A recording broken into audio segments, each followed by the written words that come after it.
Love this podcast? Support this show through the Acast supporter feature. It's up to you how much you give, and there's no regular commitment. Just hit the link in the show description to support now. My dad works in B2B marketing. He came by my school for career day and said he was a big ROAS man. Then he told everyone how much he loved calculating his return on ad spend. My friends still laugh at me to this day. Not everyone gets B2B, but with LinkedIn, you'll be able to reach people who do. Get a $100 credit on your next ad campaign. Go to linkedin.com/results to claim your credit. That's linkedin.com/results. Terms and conditions apply. LinkedIn, the place to be, to be. A little self-care can go a long way, especially amidst the hustle and bustle of the holidays. That's where Vegamore comes in. Trusted by millions, Vegamore is all about giving your hair the love and care it deserves.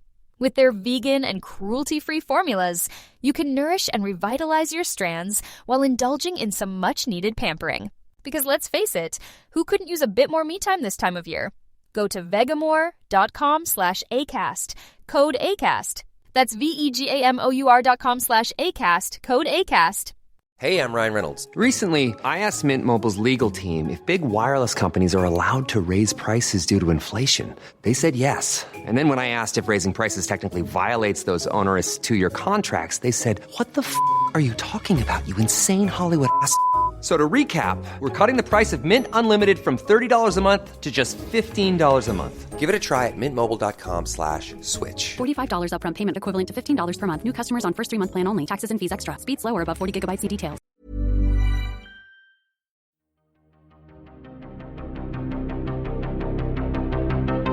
This is Writers on Film, the only podcast dedicated to books on cinema.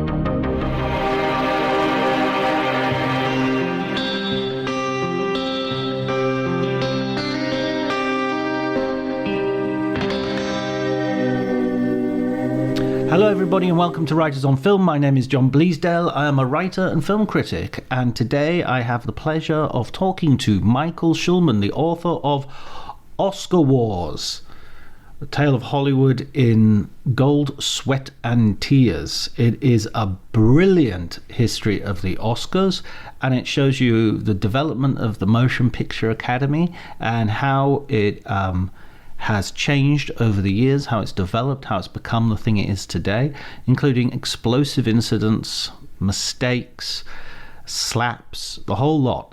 If you enjoy the conversation, please remember to leave a review, a rating, and spread the word generally. That would be great. You can subscribe, of course, and you can follow me on Twitter if you like, at Dr. Jonty, DRJONTY. I'm also available throughout other social networks with some sort of variation on Dr. Jonty usually. But before you do any of that, please enjoy the conversation.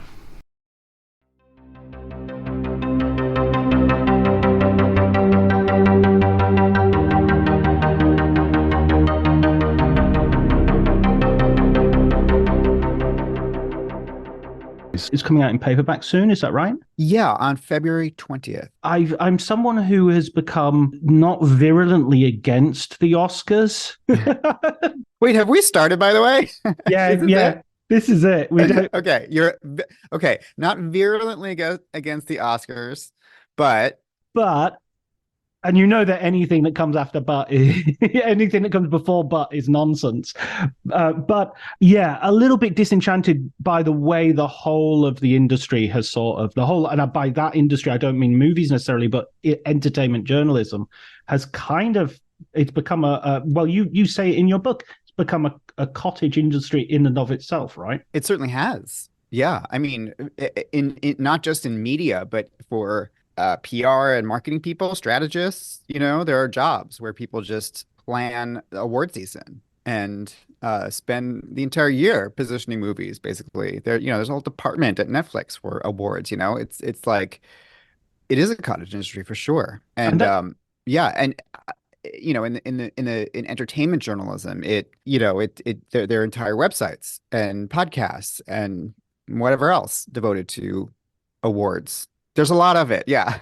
It's a lot, isn't it? But I'm not like, I feel like you're sort of putting me in the position to defend the Oscars, which I will happily. But I also want to start by saying that the Oscars are absurd. Like they're ridiculous and over the top and insane. And that's part of what I love about them is the excess and the sort of foolishness of them. And I hope that the book strikes the tone of saying that they are both meaningful if you look at them the right way, and they can teach us about how culture evolves and how movies and Hollywood evolves. But they are also ridiculous and funny, and we should kind of laugh at the ridiculousness as well. So that's kind of the tone I wanted to strike. Well, that's precisely what it is. What I wanted to say, because it sounded almost like I was going to do a gotcha interview. It was like, I've got you on here to trap you and tell you what I think about that. But that's it. It was the idea of, oh, do I really want to read a book about the Oscars? And then I read the book and I was like, yes, I absolutely do want to read a book about the Oscars, because it's such a great sort of history of how we got to where we are. And where it all started, because even right from the very beginning, the whole idea of what is the Academy, what are we even making this for? The naming of the Academy, right from its very inception, was a sort of controversial project, right? Yes. I mean, people might be surprised to learn that the reasons the Academy were founded had nothing to do with awards. Awards were just, something on a list of brainstorms of what they might do, when they came up with the idea in 1927. Awards are basically the thing that survived and became most successful that they did, because it turns out people love winning awards. But many other things that the early Academy did were despised. At the beginning, it was the idea of Louis B. Mayer, the head of MGM, of course.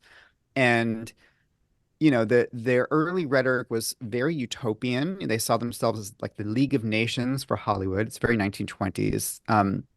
That was going to promote harmony within the industry and, promote motion pictures throughout the world and yada, yada, yada. And that's all great. But there was a lot, if you look under the hood of some of that utopian vision, there's a lot of controversy.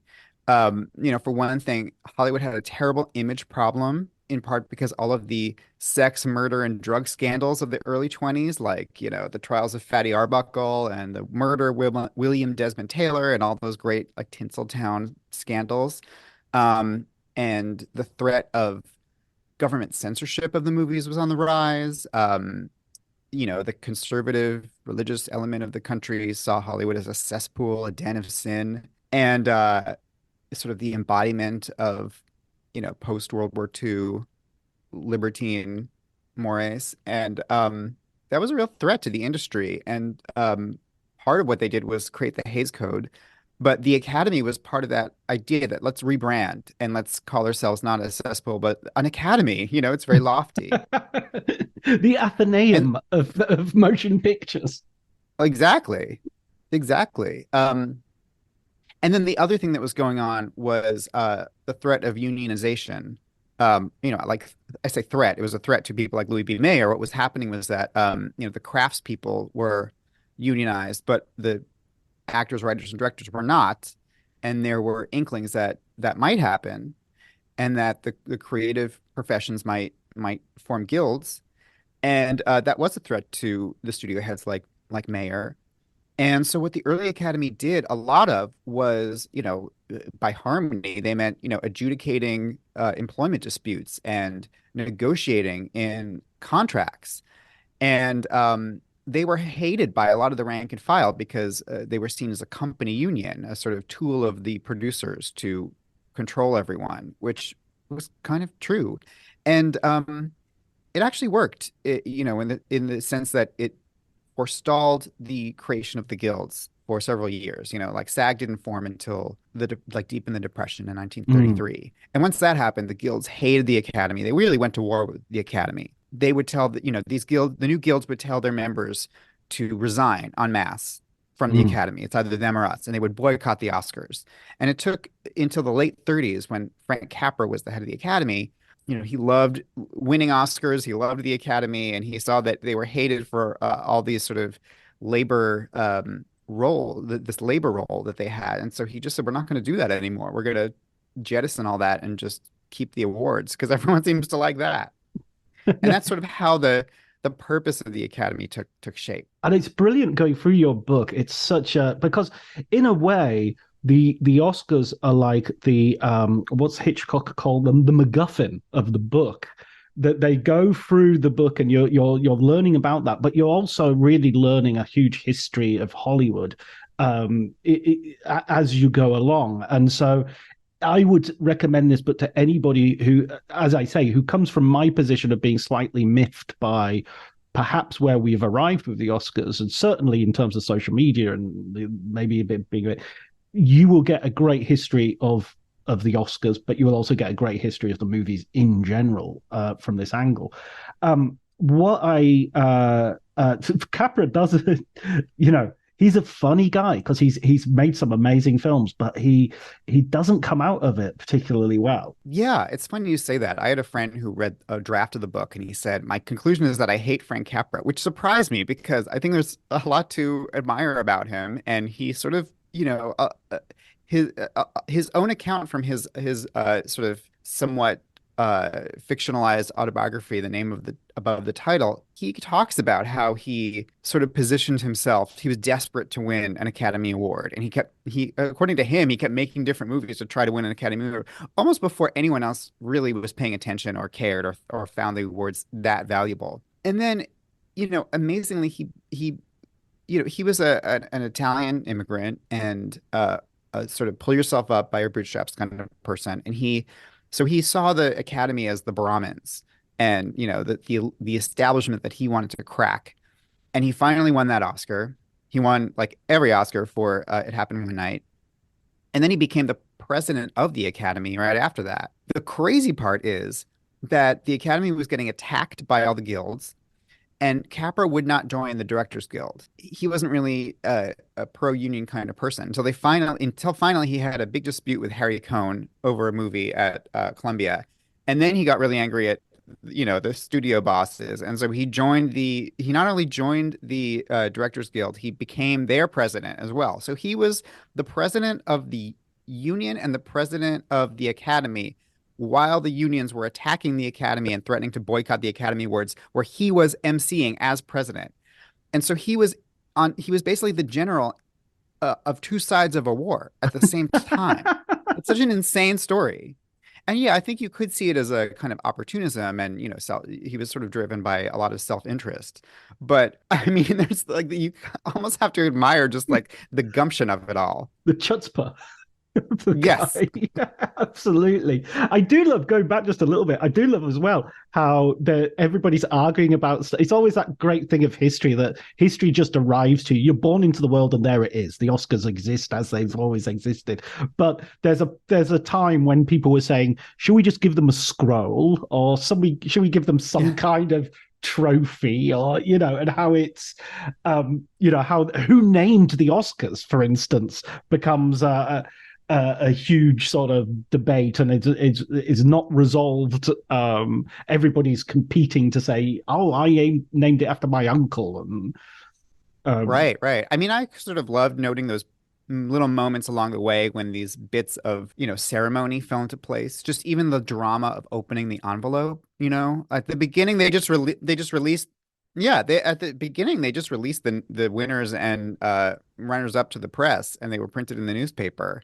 And then they finally figured out, oh, we can create a little suspense at this thing if we, keep it a secret and open the envelope. And, seeing something like the red carpet take shape, or opening medleys and production numbers, hosts. And I mean, that's not really the driving force of the book. Like, and the horse race isn't the driving force of the book, but it's sort of through those things you can sort of track how Hollywood's evolving and kind of what else Hollywood is freaking out about, whether it's labor relations or, the blacklist, or, the 60s generation coming up. The Academy always has to deal with change in the world and in movies, and to see them struggle with it. I think those are the interesting points along the way. And so the book was never going to be a blow by blow of every single year.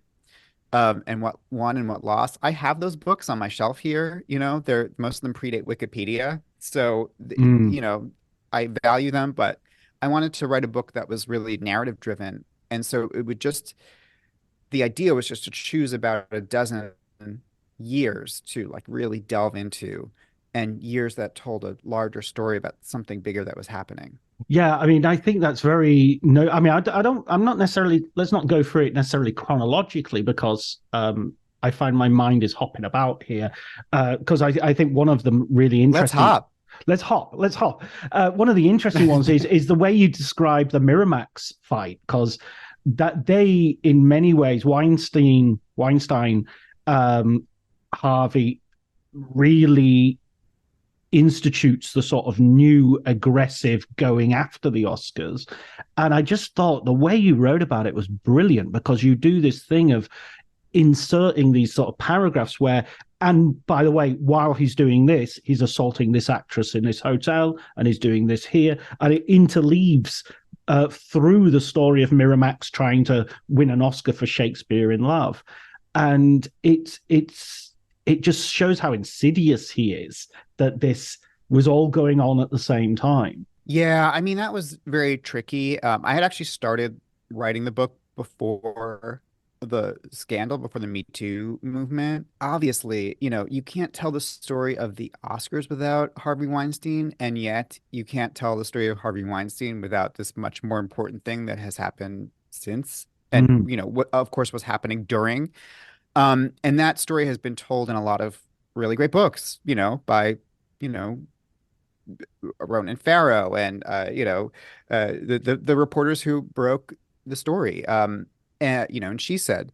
So, so I really thought about it hard, because I didn't just want to set that all aside and tell the story of Harvey Weinstein, Oscar maven. It's sort of, it's an incomplete story. And yet that's the story that was told about him at the time, that he was this sort of bully, but he had this magic Oscar touch, and it was this rise and rise and rise, often on the backs of other people who of filmmakers who couldn't stand him or who fought with him. So what I thought I could do is tell both stories at once and show you how they were linked. In other words, I think that the line in the book is like he was building himself a golden shield. How did he use that reputation for the golden Oscar touch to avert people's gaze and to amass the kind of power that he needed to keep the serial sexual assaults out of view, or intimidate people who might catch on, or intimidate the many women who otherwise might have spoken up. So, so that, it was a very hard chapter to write. And at the same time, that infamous year, 1999, of Shakespeare in Love versus Saving Private Ryan has sort of been reduced as well to this idea that Harvey bought the Oscar and that the wrong movie won. And once you look closer at it, there are so many interesting twists and turns in that story. And as much as people love to talk about the Miramax side of it and the Shakespeare in Love, aggressive campaign and everything, there's a whole other story to tell about DreamWorks and Steven Spielberg and Jeffrey Katzenberg, and why this campaign for Shakespeare in Love so drove them up the wall, and their kind of counter campaign that, DreamWorks ended up spending more money in the end for Saving Private Ryan than Miramax did for Shakespeare in Love. It's not remembered that way, but so looking at that company as well, I thought was really fascinating. So they basically bought the Oscar but didn't get the Oscar. They spent the same money but didn't get it. Yeah, I mean, they spent more. And the important thing about that in terms of Oscar history is that, DreamWorks really felt assaulted by this sort of renegade guerrilla campaign from Miramax. And it worked in the sense that Shakespeare in Love won. And I think there are a lot of legitimate reasons why it won.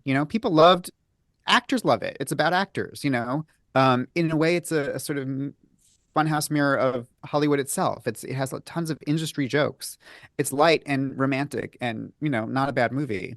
But there was this assumption that Saving Private Ryan was the front runner. It was Spielberg's big war epic. It had been the front runner for half a year before Shakespeare in Love even came out.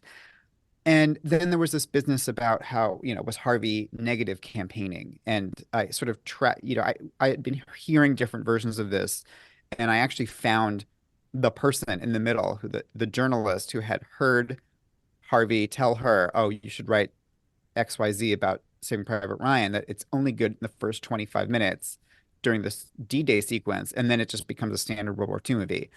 That person alerted DreamWorks, and then Harvey denied, but that is sort of what activated this, all-out war.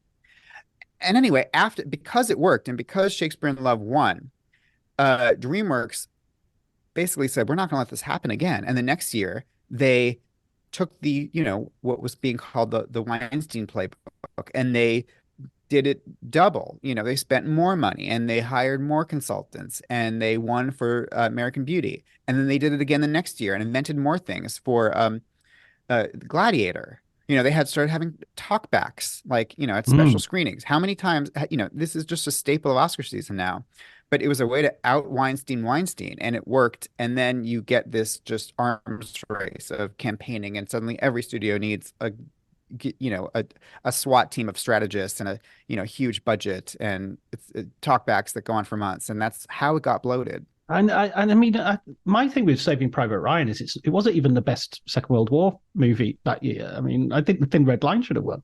But I mean, a serious question.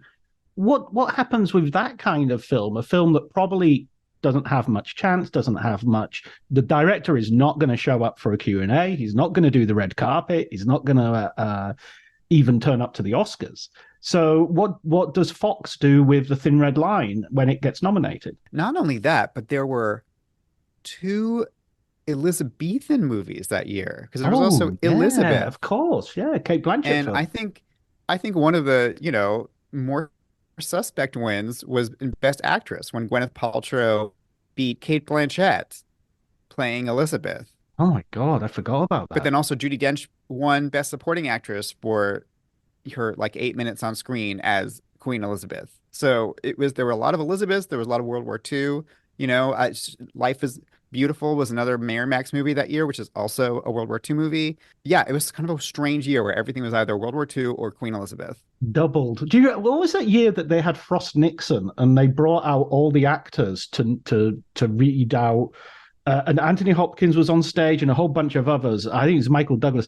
And they read out the nominees. And one of the nominees who won in the end, I think, was Frank Langella for Frost Nixon. Oh, Frank Langella. Langella, sorry. Yeah. God, I'm garbling names at the moment.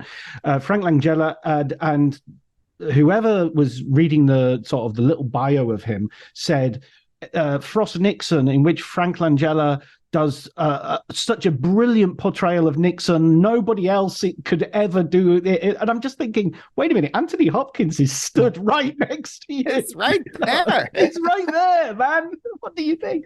Yeah, I know. We need Nixon versus Nixon. Yeah. It's so funny how the Oscars is just ripe for this, for these kind of contrasts and doublings and moments of unintentional humor. Absolutely. Okay, so when did you start sort of covering the Oscars sort of professionally? You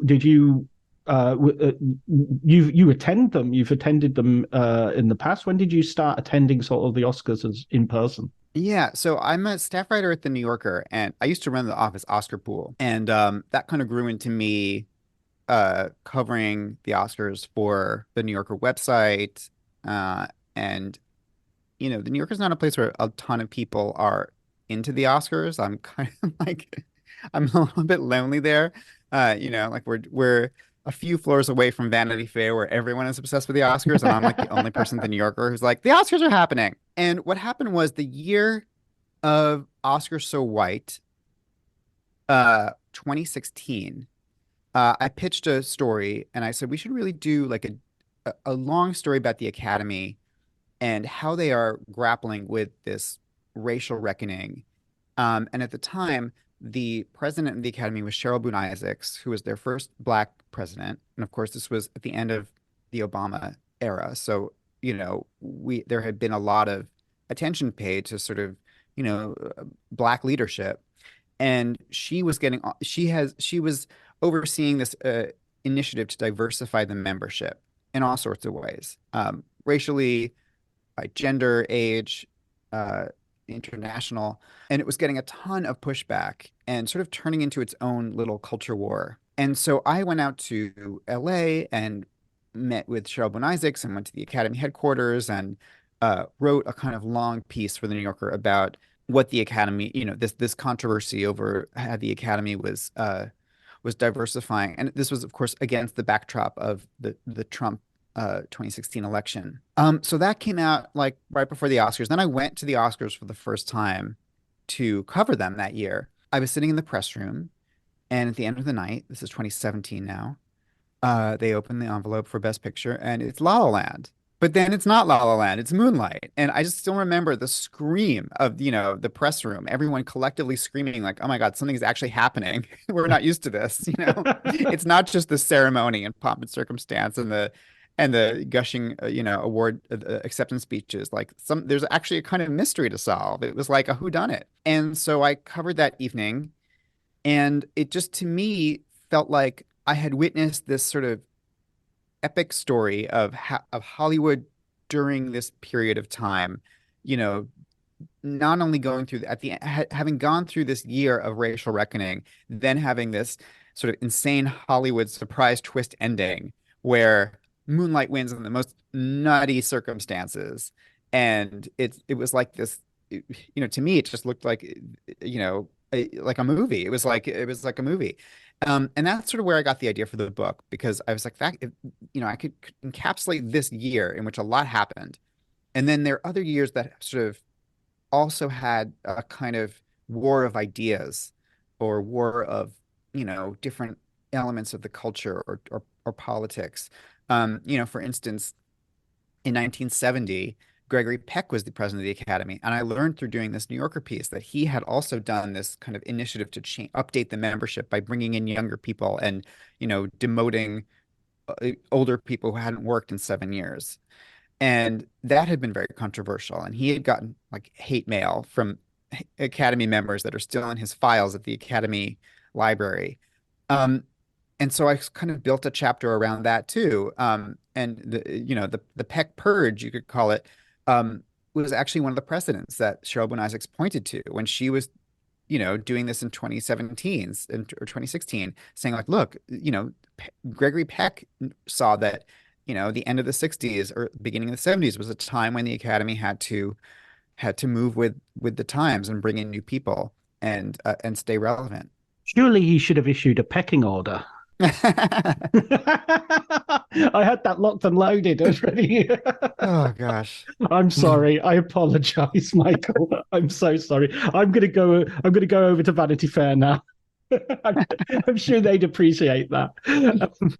But yeah, I mean that runs through the book as well. These conflicts in terms of specifically race. I was thinking of Gone with the Wind and Hattie McDaniel, Hattie McDaniel, and her situation where it's sort of it's a win, but it's a win for playing a certain type of role. And you have a similar sort of point with Sidney Poitier, that there's that he's playing a sort of acceptable figure, but at the same time he's personally has gone through a great deal to get there, and is often privately a lot angrier than he seems. And I just thought those, and then that of course leads right up to things like the Nate Turner Birth of a Nation, right, and the infamous slap, which has, I mean, you describe it, the Chris Rock Will Smith slap, as sort of almost, there's like almost a nexus where everything is meeting, of race,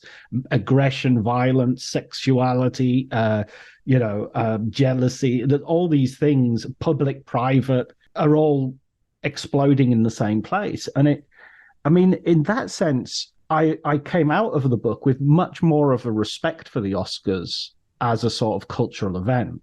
Yes, tacky, yes, this, yes, that, but at the same time, it's kind of good to have that sort of prism with which to see things. Yeah, I mean, the first line of the book is the Oscars it should be said from the start, are always getting it wrong. And Yeah. I always say, if you look to the Oscars as a barometer of cinematic worth, you're always going to be disappointed or enraged, because there is no such thing as best picture or best actor or best whatever. Like, it's art. You can't, it's subjective. And so they're always getting it wrong. They're always leaving things out. They're always making the wrong choice, or the choice that you don't agree with. And you kind of can't, art's not supposed to be ranked like sports teams. It is supposed to be discussed. Movies should be discussed. And I think the Oscars give us a platform to talk about what we think was the best of the year, what we liked, what we didn't like. And even if that discussion is about complaining about the Academy, which certainly happened this year with Barbie, that's part of the point. And then so that's my kind of defense of all of this, Oscar hoopla every year. But then I would also say, to go back to the point you were just making, is that the Oscars are really valuable as a kind of decoder for how Hollywood sees itself or wants to see itself.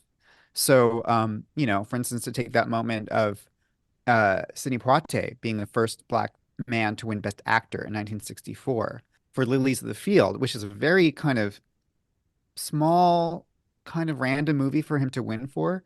But if you look at sort of what surrounded that win, Hollywood had just gotten into essentially the civil rights game. They had sent movie stars to the March on Washington, including Poitier. And it was a moment of realizing that after the pain of the blacklist and the sort of paranoia around, and the fear around aligning behind, sort of lefty causes, Hollywood finally realized, actually, we need to be a part of civil rights. And that kind of energized the Poitier win. But for Poitier himself, as with, Hattie McDaniel and Halle Berry and a lot of the, firsts in their category, it's a very fraught experience to be that person. It's very isolating. You carry an entire community's, hopes and criticisms on your back, and you're the face of something that is not just an actor in a role. And all three of those people, I kind of weave their stories together, because there were a lot of parallels in how they sort of, it was a very bumpy ride for them. Obviously a great honor, historic moment. Everyone says historic, historic, historic. But then, they all faced a lot of backlash, including from the Black community. They all had sort of career stumbles right after that happened. And they all felt kind of hemmed in by the acceptable persona that they had created on screen. Yeah, I mean, Halle Berry, I forgot how much she was mocked, really. And it, I mean, she's not the first actress to be very emotional when giving a speech in accepting an Oscar, and yet she seemed to get a virulence that was way beyond the what was called for. Oh yeah, I mean, it was incredibly stunning to me to look back on what the public reaction was to her speech at the time in 2002, because we just remember it as this like very emotional, meaningful, wonderful moment of her crying and saying the door had been opened and she's standing on the shoulders of all these people like Dorothy Dandridge who'd come before. And it's, it is that, but it was also, she said, I felt the tear down the very next day. And you see this coverage of people, writing into the newspaper, to the LA Times, saying, why did she have to make it all about race? And Saturday Night Live, like, making fun of her for crying, and, thanking Tootie from The Facts of Life on Weekend Update. And, it just went on and on and on. And then the next movie she makes is Catwoman, and she wins the Razzie Award. Like, it was such a swift downfall, as well as, a Black academic at the time attacking her in the New York Times for being too sort of trading on her sexuality. She won for this movie Monsters Ball. It's about an interracial romance, and she got criticism for that. She got criticism from Angela Bassett, who revealed later she claimed that she had turned down the role because she didn't want to play a prostitute, even though the role is a waitress. So there were it was a lightning rod. It's the kind of thing that if it happened today would be a Twitter discourse for weeks. But then if you look in sort of newspapers and magazines around the time, it was definitely not the way, it didn't play out the way it's remembered today, for sure.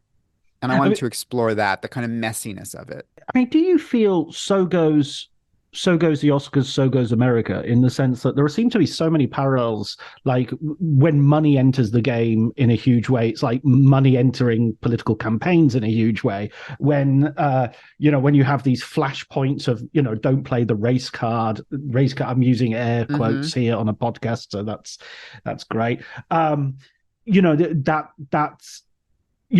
There's endless attempts to enter into a post-racial moment when it just doesn't seem possible. It keeps coming back again and back again. I mean, are those parallels justified, do you think?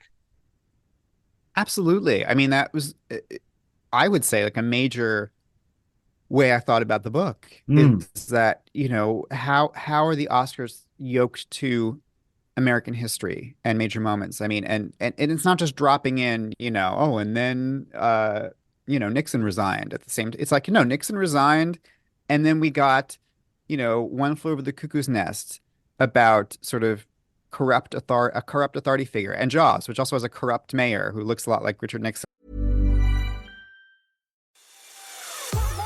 When the energy is high and the music is right, pushing past your limits becomes that much easier.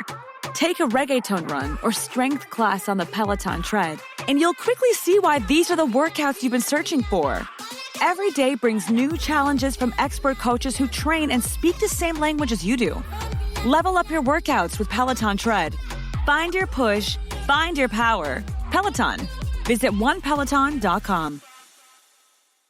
My dad works in B2B marketing. He came by my school for career day and said he was a big ROAS man. Then he told everyone how much he loved calculating his return on ad spend. My friends still laugh at me to this day.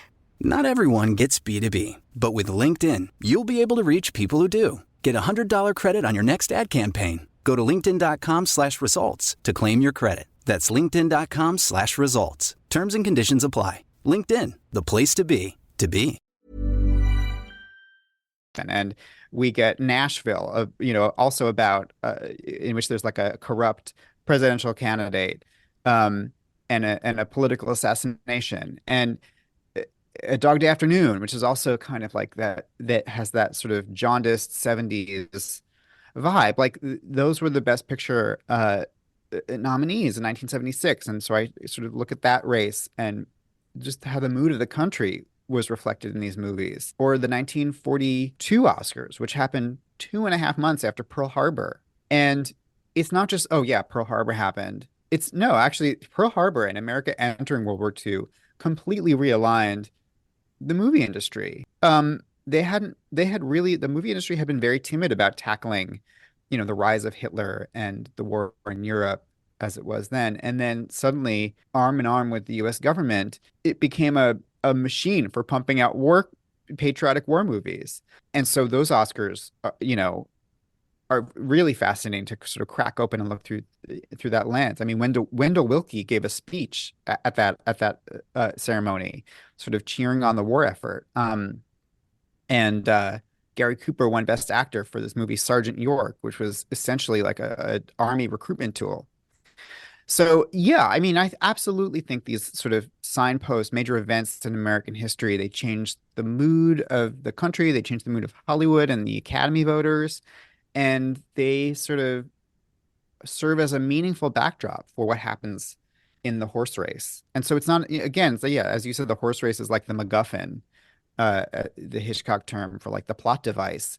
But if you kind of look a little closer, as I tried to do with these years, you see that actually what's at stake are ideas and cultural values and values of aesthetic taste as well. And it's also kind of, we referred to it earlier with the attempt at, there's this cyclical sort of generational change that is happening. And you sort of get that with, the Marlon Brando protest and John Wayne wanting to get on stage, and surely, the hearts and minds win with Bert Schneider reading the speech of the letter from North Vietnam peace envoys. So you keep getting this generational feel that it needs to be renewed, but at the same time it's being dragged back. So you'll get a Green Book when everybody wants a more forward-looking picture. Do you feel that the Academy nowadays is moving in a way that's more hopeful, or a way that do you see there's going to be? I don't know how to phrase this really. I mean, I guess the easiest way to ask the question is who's going to win the Oscars this year?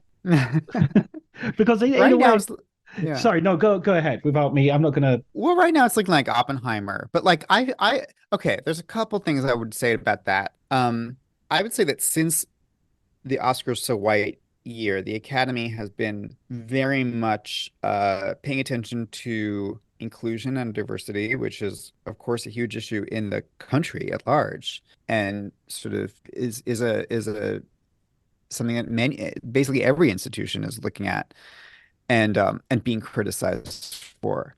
And this, for instance, this is the first year that the Academy has used these eligibility rules for diversity for a movie that for a Best Picture contender.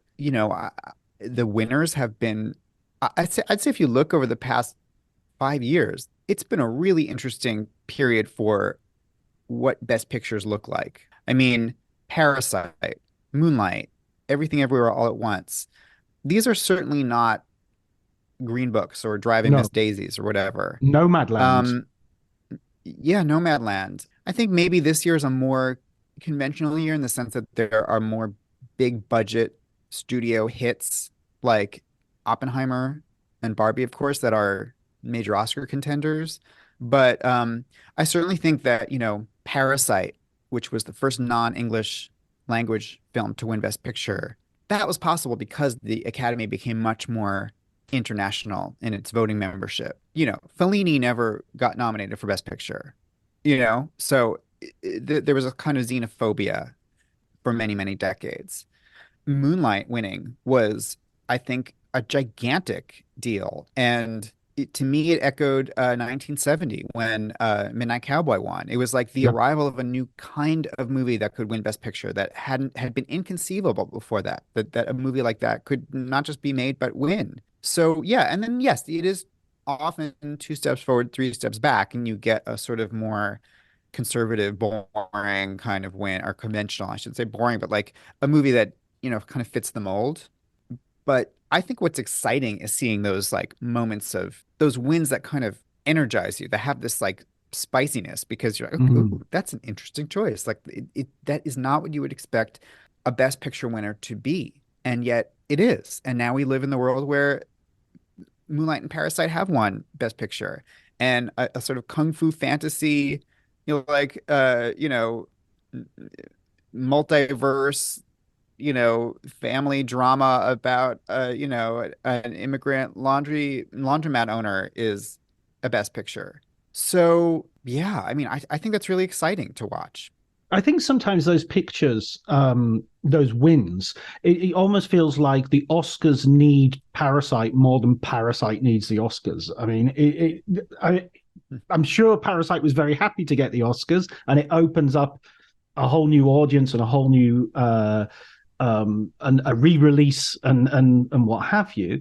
But it's sort of, as you say, it rejuvenates the actual institution itself.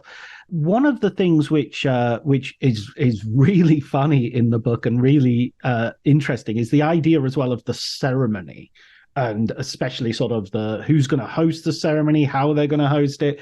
And this sort of focuses in on a particular year where I can't remember the year. Was it late 80s, was it? 1989, I think you're 1989. Are you talking about 1989? Yeah, I'm talking about the worst Oscars ever. Yes. Which is also in quotes, because I feel like I defend them in some way as not quite, not significantly worse than, the year before or the year before that. But it was a fiasco. And for people who don't know what we're talking about, this is the year 1989 where the show opened with an 11-minute production number in which Rob Lowe sang Proud Mary with a woman dressed as Snow White in a replica of the Coconut Grove with dancing cocktail tables. It's like a gay fever dream. It's insane. And the man behind it is Alan Carr, who was a producer. He produced Grease, and was a flamboyant, gay man who wore amazing caftans and threw you sort of like incredible bacchanals at his home in the Hollywood Hills. And he dreamt his whole life of producing the Oscars, finally got his chance, created this insane, campy 11-minute opening number. And it was so disastrous that it basically ruined his career. And it's kind of tragic in that sense. Yeah. I mean, I sort of thought of this story as like a tragedy within a comedy because the details are all completely ridiculous, like this sort of insane 80s excess. But at the center of it is someone who's kind of like an Icarus who flew too close to the Oscar sun and then plunged into the sea and ruined himself. And part of it was hubris. You know, he spent the whole lead up to the Oscars sort of putting his name in the press and saying, we're going to bring back the glitz. We're going to bring back the glamour. It's going to be bigger and starrier. And, you know, people don't usually know who is producing the Oscars. Like, do you know who's producing it this year? Do you know who produced it last year? No, it's not something that the public generally knows. But that year, everyone knew this was the Alan Carr Oscars. And so when they didn't go well and they got panned, everyone knew where to point the finger. And then there was this snowball effect, like Disney threatened to sue over the, you know, use copyright infringement for using their version of Snow White. And then all these Academy elders like, you know, Gregory Peck and Blake Edwards sent this open letter saying that it had brought shame upon the Academy. And basically it just was the end of this guy's life. Yeah, I mean it's horrible. And then Rob Lowe has a sex tape scandal, and it's kind of Twitter. It's all Twitter before Twitter, isn't it? It's just like... Oh yeah. No, but that's what I love, because you can even go back to 1941 and find something that would have been a Twitter scandal had Twitter existed. It just plays out in, you know, a little slower and, you know, head of Hopper columns or whatever. But it's there, you know, these little flare-ups always happen. And I remember last year when the book came out, an interviewer asked me, this was right after the Andrea Riseborough, you know, to Leslie surprise nomination and the sort of crazy way that happened. One interviewer asked me, like, so is this the craziest Oscar year of all time? And I was like, this doesn't break the top 10. Absolutely not. It doesn't chart. We kind of forget. We forget that like crazy shit happened in 1935, you know, and the Betty Davis snub of 1935, I believe it was, like, that was the, you know, Andrea Riseborough fracas of its day. Yeah, absolutely. There was one Oscars that I remember was Billy Wilder. I don't remember it personally, but Billy Wilder was nominated for a bunch of Oscars. And was it All About Eve and Sunset Boulevard were up against each other? They were, yeah. And All About Eve won everything. And as Joseph Mankiewicz kept going down the aisle, Billy Wilder stuck his foot out, tripped him up at one point, because it was just like the first few he was graceful about, but after that it was like, oh, sod this guy. Oh my gosh. No, I as you know, I have a whole chapter about the best actress race of 1951 because it's so stacked, you know, Betty Davis and Anne Baxter in All About Eve. And Gloria Swanson in Sunset Boulevard. And the winner was somehow Judy Holliday. Actually, no, I shouldn't say somehow. She was amazing at it. Judy Holliday in Born Yesterday. But just these, you know, these iconic performances all at the same time. And some of them are in like New York waiting, and some of them are, you know, they're all sort of scattered, and the press are in front of them waiting for them to hear over the radio. This is so funny. Yeah, so Gloria Swanson was nominated for playing Norma Desmond, but she was in a Broadway play at the time. And back then, you know, people didn't make a huge effort to go to the Oscars, especially if they were doing something on the East Coast. And so she wasn't planning to go. She claimed she never really cared for awards or Oscars. She was nominated the very first year. And she's like, it's apples and oranges. It's all phony. But it was her birthday right before the Oscars. And the people at her show, her Broadway show, so let's throw you a little party on Oscar night for your birthday. And they found this restaurant in the theater district called La Zambra and planned to have this little gathering after the play. And that turned into, within like 24 hours, it turned into like a huge batch with hundreds of people, including all the Oscar nominees who were in New York at the time, and press from, you know, every major radio station, you know, sticking microphones in front of them, and, you know, photographers taking pictures of every single moment. And, you know, Judy Holliday was there sitting right next to Gloria Swanson, and like the reporters were trying to get them to like fight. You know? um, I mean, it's just ridiculous. Oh my God. And I think there's a bit where Julie Halliday wins and Gloria Swanson describes it as like suddenly she felt terrible, that it was, oh, I don't care. And as you say, it doesn't really mean anything. And then when she lost, it was like, it's the worst feeling in the world. Well, she was annoyed that people just kept trying to create drama and almost sort of wanted her to play the role of Norma Desmond in life and be this like diva movie star, and there's almost no way to win in that scenario, because if you keep saying, no, I don't care, I don't care, I don't care, it's sort of like the more you protest that you don't care, it sounds like you do. So everyone's kind of caught up in the theatrics of it. Greta Garbo really does want to be alone. Don't stop hassling her all the time. She say it. Okay, I want to be alone. Coming back to the present day, one thing that sort of again ticks me off lightly, I mean, I really don't care, but at the same time I do, is the talk of snubs, because this idea that it goes from being something you're awarded, something that your peers are saying, there you go, to being like, oh, if somebody I don't like, if somebody I like hasn't received one of these nominations, then it's a snub. I mean, I can't understand Margot Robbie not getting Best Actress being a snub. I mean, Ben Stiller didn't get Best Actor for Zoolander, and it's the same performance. It's not, you know what I mean? I don't understand. The performance is not that good, is it? I mean, I think every so-called snub's a little different, and right. What they have in common is that, it's kind of like what we were saying about the cottage industry and the media frenzy. By the time the nominations come out, there's a kind of received wisdom about who is in the race. And so when none of those things when those things don't get nominated, there's this shock, because everyone thought, oh, I thought, she had a slot, and no one has a slot. Everyone's just, there's 5 empty nominations, and they get filled by what the branch votes for. This year there's been some uproar over the documentary feature category, because they're all international films, and these big starry vehicles that had huge, that had like money behind them, like the Michael J. Fox documentary or the John Baptiste documentary, weren't on the list. And it's like, there's so many documentaries made every year. Like, why would you assume that those had, a slot in quotes? And, yeah, I mean, I don't object to the word snub as much as some other people do who follow this. Like, I think there are, it is telling and meaningful sometimes when someone who is very much assumed to be in the race is suddenly not. And, I think we can learn from those things. Like, why didn't the Academy go for this? And they also are part of the they're part of the discussion. I mean, going back to Bette Davis again, like when that was really the first major Oscar snub, when she wasn't nominated for Of Human Bondage in 1935. And it was so outrageous to people that she wasn't nominated for Best Actress that the Academy had to change its policy and allow write-in votes. And she still didn't win. But, you could, just by looking at this controversy, it sort of shaped the course of, then she won the next year for Dangerous, which she thought was terrible.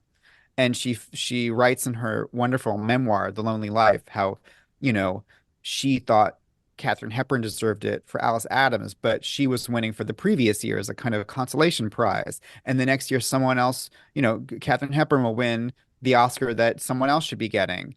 And she says it's like the original lie that breeds like a bunny or something like that. Martin, and it's so true. Martin Scorsese winning for Color of Money when he should have won for... Oh, no, Paul Newman. Oh, you mean The Departed, yeah. The Departed, yeah. But Paul Newman won for The Color of Money, and he should have won just historically for The Verdict or something. Exactly. And this is part of the reason why the nominations get all screwy, is that people are sort of winning for the wrong movie, or losing for the right movie, or winning a sort of career capping Oscar for not their best work. And again, this is why I say, like, if you just sort of look at the Oscar winners as like the definitive movie canon, you're going to get it wrong. And the Oscars are always getting it wrong, but they're getting it wrong for interesting reasons. I mean, that's what strikes me as so ironic about the Margot Robbie thing. I've seen Barbie, and she got nominated as a producer, and as an actress, she's a great producer. It's I think she was nominated. I think the Oscars got it right. She was nominated in the right category. I don't mind if Barbie wins the Best Picture. It's a great, enjoyable movie. It's a brilliant. It's a pity that Barbenheimer can't win the Best Picture because really that's been the phenomena of the year. That's right. A really interesting sort of amalgam. But yeah, it's funny. But I'm if there's a snub, why wasn't Bottoms nominated for anything? That was the best feminist comedy of the year. Yeah, that's a good point. I mean, it also tells you a little bit about how the Oscars isn't great about rewarding comedies, is often sort of ambivalent about huge commercial hits. I mean, last year, Top Gun Maverick, which supposedly saved moviegoing, according to everyone, got nominated for Best Picture and I believe screenplay, but it didn't get the directing nomination or Tom Cruise for Best Actor. That's the same exact result as Barbie. Right. So I think that tells you something. Like it's, these big movies that, quote unquote save cinema, that sometimes doesn't matter in certain ways to particular branches. And I think there is this continual tug of war for the Academy between commercial success and, artistic merit and what they're supposed to reward. And that goes back to the very first year when there were two top prizes in 1929, one for Outstanding Picture and one for Unique and Artistic Picture. I mean, that kind of tells you everything. We should have done that. This is the year we could have redone that and just had Barbie and Oppenheimer, and the only argument would have been which should win which. That's the... Well, it's like the Golden Globes did do that. They had best box office achievement or something, and it went to the movie that made the most money, which was Barbie. Like, I thought that was really funny. Yeah. The award for most money. Yeah. And what do you get? And it goes to the movie that made the most money, Barbie. You get more money. Yeah. It's a bit like putting a hat on a hat in the end, isn't it? I felt the same. You mentioned it earlier. You were talking about DreamWorks learning from Miramax and winning the Oscar for Gladiator. And I remember watching Gladiator and thinking, I love it. It's great and everything. But I mean, it's like giving Star Wars an Oscar. Does it really need it? It's got it's. I grew up with this idea that the Oscars was supposed to be in some way about promoting. Perhaps that's where I get a bit jaded, is the idea that it's promoting a certain kind of movie. That's why I liked it when Nomadland won, because Nomadland needs people to go and watch it, or Moonlight needs people to go and watch it. Are making the defense of the Oscars that I sometimes make, which is that it's sort of the only huge structural force in the movie business that, ostensibly puts art over commerce. You're not supposed to win for most money. You're supposed to win for the best movie, even if that's a tiny little movie that very few people saw. Does it actually work that way in practice? No, because there are all these other things that influence what people vote for, including commercial success and which people are well liked and charming and who mounted a clever campaign and got a lot of press. And then when a movie like Nomadland wins, the viewing public is kind of mystified because a lot of them didn't see it. And they don't know what the hell the Academy's talking about, and they complain, So, I think it's, the Academy is trying to be two things at once. They're, the Academy Awards are both an industry prize based on merit voted on by various branches to award their peers, and they're a big TV show that has to get millions and millions of viewers in order to fund the Academy. So those things are sometimes in perfect alignment. They're often in conflict with each other. And are you going to the Oscars this year? I am, yeah. Excellent. And what do you think will be have you got any predictions that you'd like to share? Do you think there's going to be any scandal? Who's going to slap who? I mean, well, see, that's the thing. I love the surprises. Yeah. I was there for the envelope mix-up and the slap, and those of them, it's amazing because you think. Well, you were dancing with Will Smith. You were dancing with Will Smith after the slap. Oh, let me tell you. I had just turned in the manuscript of Oscar Wars to HarperCollins, and I didn't like the ending. I had written a sort of very cursory uh, afterword. And I thought this kind of sucks. I'll have to rewrite this. And then I go to the Oscars the next month. I see the slap. I wind up at the Vanity Fair party watching Will Smith dancing with his Oscar on the dance floor to Getting Jiggy with It and with a huge smile on his face. And I was just like, this is the most surreal, dark, crazy image. God wrote the ending Thank of your God. book. Like, I know, like the Oscar gods gave me this ending. And then the next day I was like bedridden with COVID. So I sacrificed for that ending. Oh my God. But I would do it all again. Absolutely. Absolutely. You're putting your body on the line for the Oscars. I think someone should give you an Oscar for writing this book, Michael. I really do. What would your speech be? You must have thought about it in the course of watching all the speeches. You just must have thought, I'll do a Joe Pesci. I'll just walk up there and say, thank you, and walk off. I know. Thank your agent, your team. Yeah. Thank you to the New Yorker. Yeah. I don't know. I mean, I also love watching. I love the cliches of acceptance speeches and watching them change over time. Like, at what point did people start thanking my team all the time? Right. Yeah. It used to be my agent, my manager. Now it's like my team. I have to thank my team. And then at a certain point, people started reading off of their phones for their acceptance speeches, which I really there's the cliche of like telling your kids you can go to bed now. Someone did that at the Golden Globes, I think, and I saw that their family lives in like Australia, so I was like, isn't it noon? I don't know. I just find it so funny, these things that sort of become, speech cliches. Yeah. Matthew McConaughey saying that he was the hero.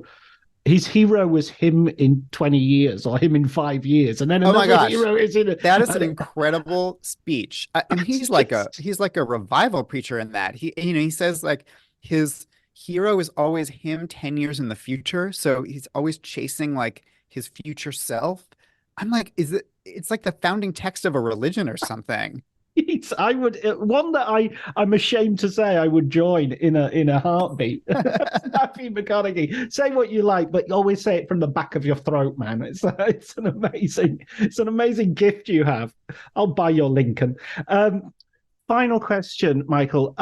Recommended film book. It's a question I ask every guest. What film book would you recommend our listeners to have a look out for? Oh my gosh, I've been reading so many lately. Let's see, what have I read lately?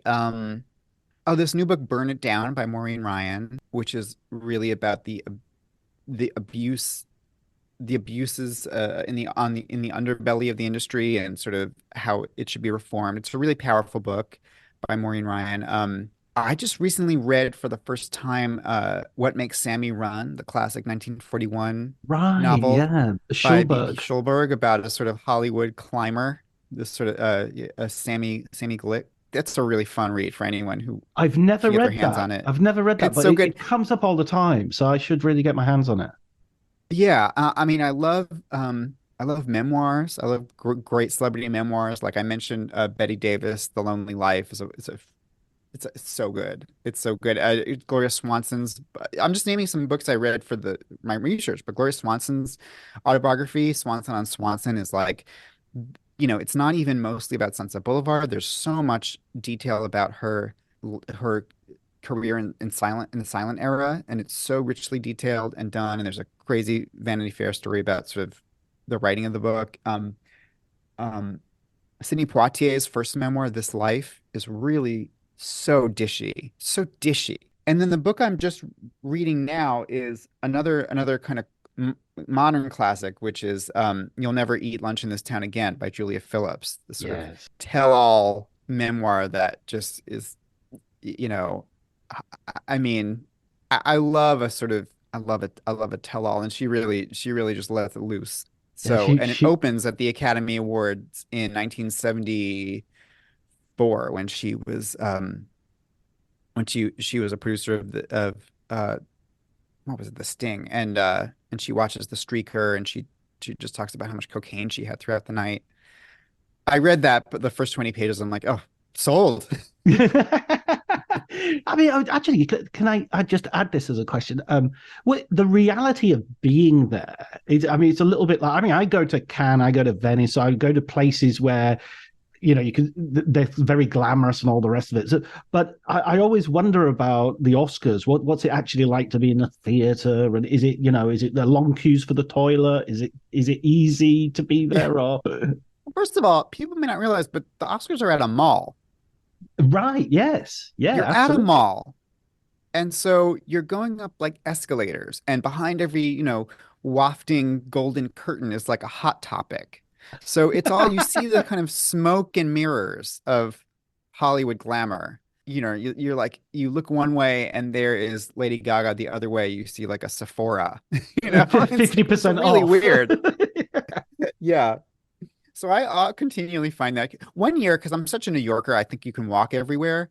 I was so stupid. I tried to walk to the Oscars because I didn't read the instructions about how you enter, and I got trapped in this like sea of humanity behind a chain link fence of just these incredibly huge crowds sort of yelling and taking pictures at the limos, and I was the one person in a tuxedo. I was like, like a Where's Waldo situation, and I was next to these people who had signs that said, Hollywood eats babies. Hollywood elites eat babies or something. And I was like, who are you? What brought you here? And they're like, nothing. We're just here to have a good time. And then a limo would go by and they go, Hollywood elites eat babies. If only they did. I love it. That's so medieval. It's sort of like burn the witch. I know, yeah. So what are you doing Wednesday then? Do you want to get some coffee after this? Yeah, exactly. After we burn the witch. What are you working on next, Michael? Is there anything? Have you got another project on the go? Right now I'm not working on another book quite yet, but I'm doing my other job, which is The New Yorker, and right now I'm covering Oscar season. So I just did an interview with Lily Gladstone, for instance, and I'm sure there'll be more Oscar coverage coming out.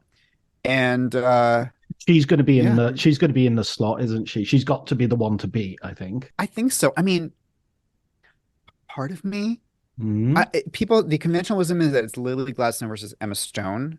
Part of me thinks Sandra Hüller might pull out a surprise win. Yeah, I've heard. People in the Academy really love her in Anatomy of a Fall, and they also really love Zone of Interest. And I don't know, part of me feels like maybe that could be like a big shocker.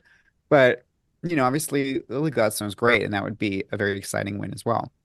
Yeah, I think sort of politically, I'd be happy for Lily to win it. In terms of actually the best performance, I'd probably go for Emma Stone. And Sandra Hüller, I for Zone of Interest more than for Anatomy of the Fall. But she's good in Anatomy of the Fall. I just think that's kind of fairly humdrum film. I think it's a little bit elevated by the fact it's foreign, by the fact we're reading subtitles. I mean, it's good, it's great. Justine Treat is great, but it's not. I think people are going a bit crazy over something, which is okay.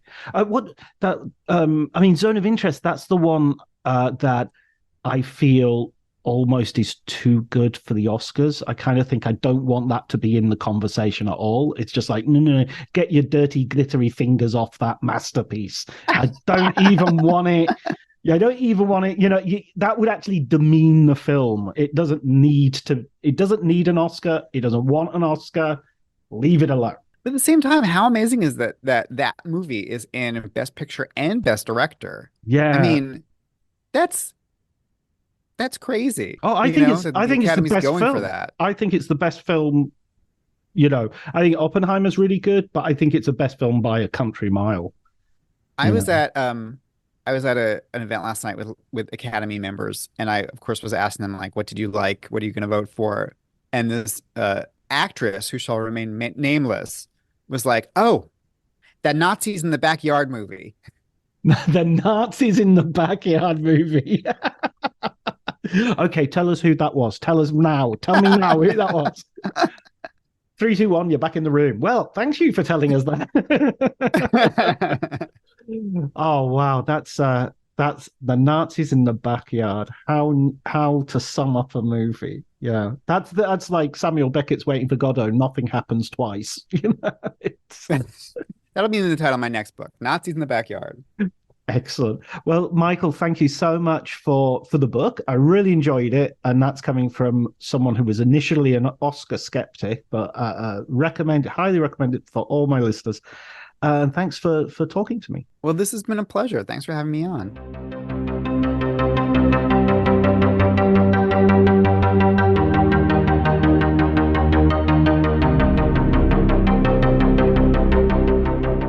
I hope you enjoyed the conversation. I certainly did. Hopefully Michael did as well.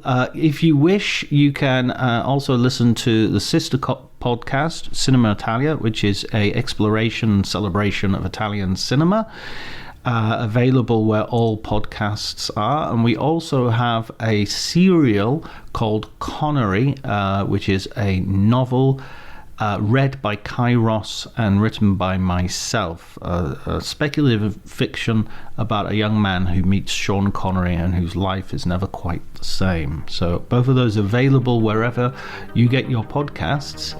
But until next week, take care.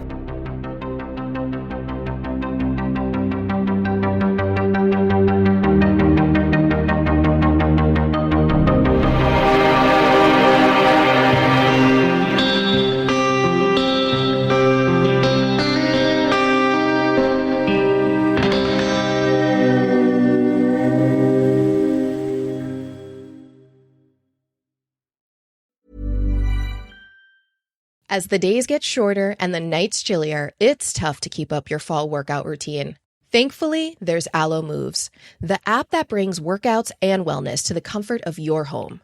Join alomoves.com with code ACAST for a 30-day free trial and 20% off an annual membership. From yoga and Pilates to sound baths and meditations, Alo Moves has it all, with classes made to fit every schedule. Find your perfect wellness routine anytime and anywhere with code ACAST at alomoves.com.